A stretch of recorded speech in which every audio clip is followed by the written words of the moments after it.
ఆడుదాం ఆంధ్రపై vigilance report వచ్చేసిందని ఇక ఆట ప్రారంభమవుతుందని టీడీపీ వర్గాలు బయటకు లీక్ ఇచ్చి 2-3 వారాలు అవుతుంది.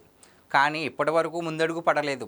విజిలెన్స్ రిపోర్టు డీజీపీకి పంపిస్తారని, దాన్ని ఆయన ప్రభుత్వానికి పంపి తదుపరి చర్యలపై డైరెక్షన్స్ పొందుతారని చెప్పుకొచ్చారు. కానీ ఆ విజిలెన్స్ రిపోర్టు ఎక్కడి వరకు వచ్చిందో ఎవరికీ తెలియడం లేదు.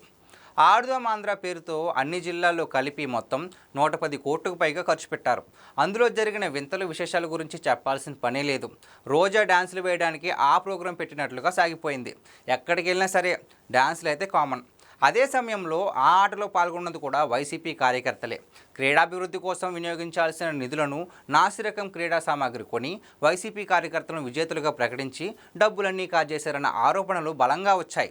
ప్రభుత్వం మారిన తర్వాత అవకతవకలను గుర్తించడంతో శాప్ చైర్మన్ రవినాయుడు ఫిర్యాదు చేశారు.